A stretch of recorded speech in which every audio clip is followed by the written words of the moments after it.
until every other week.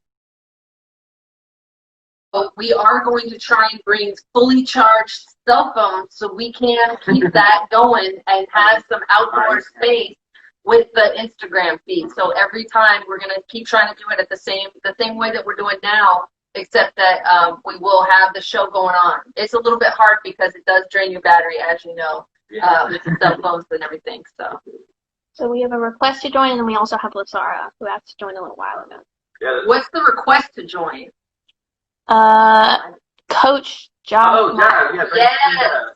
And then Lasara, if you request to join, we will have you in the queue. Coming up to the mic. Hey, what's up, people? Hey. How's it going? You like our tiny desk? Huh? You like our tiny desk? Yeah. Listen, the fire is behind you is magnificent. Yeah. It's very warm, actually. I don't like cold, so it works for me. I love it. Yeah. I love it.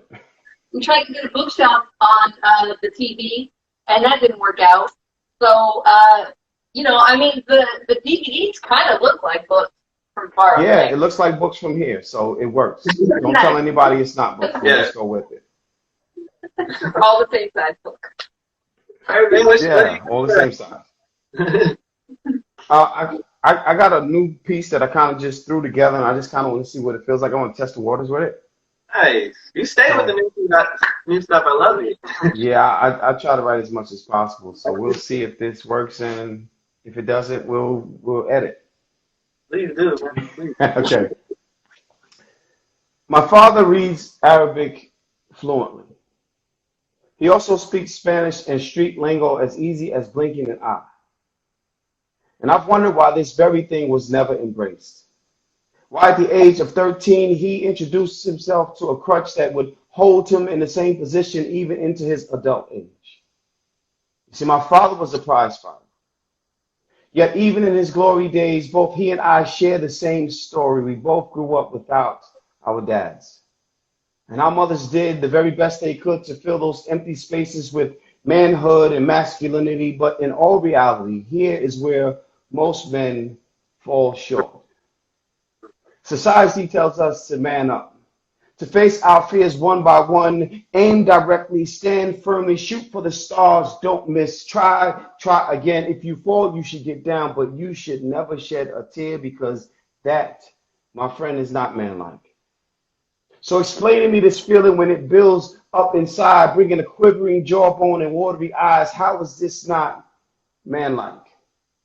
How does this not qualify me to know when something has hurt me? If water overflows from my eye sockets, I will have to run and hide, because crying eyes is like manhood perjury.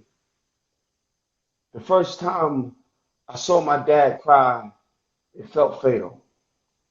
It felt like Superman fell from the sky. There was this pressure that grew from my navel up to my chest, and at best I thought I was having a heart attack. And mind you, I was only in middle school. My dad just didn't want to say goodbye, so I watched his eyes swell as my siblings and I watched block after block, looking back, hoping that he and mom can find a way to put this thing back on track. Go to a place where lovers go. You know how that ends up, right? Like dad's still over here. Mom seems like she don't care, because now hurt and faith hold the same quarters. Now, what am I supposed to tell my daughter? The dad loves you, but he's not man enough to show you his imperfections.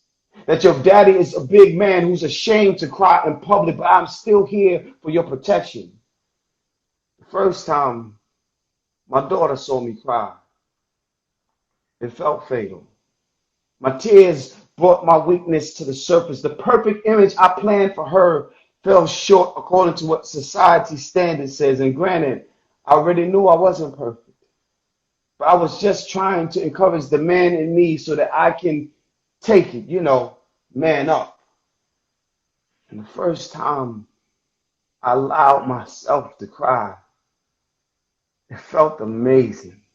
It felt like a baptism into fatherhood. It felt, man, like I remember relieving all of this unwanted pressure, looking at the man in the mirror, knowing I was my own oppressor. I had, and I'll be damned, it reminded me of my dad. It reminded me that manhood may not always feel good. It may not always taste the same. And there's nothing wrong with shedding a tear, especially when it helps a grown man ease his pain. Yes. Well done. Thank you. My comments are don't change a thing. Don't change a thing, like nothing. Oh my gosh. I loved it. I loved it. That was so good. I love that one. We need more about like breaking down male masculinity masks and like breaking that barrier that we don't. It doesn't have to like be this false sense of pride that we have to hold on as males. Like it doesn't have to be that way. Yeah, it's the same. I think that's a big part of what the toxic masculinity thing is all about. It has nothing to do with anything real. It's just about fear and sadness and being afraid to be vulnerable. And you have a real account right there. Yeah, and it was. I had to write it. I went through it, so it's like, oh no, I have to write that. So, yeah, your platform is awesome, man. I'm so happy I get to get on because we have our open mic, and I'm running from there to come over here. I know.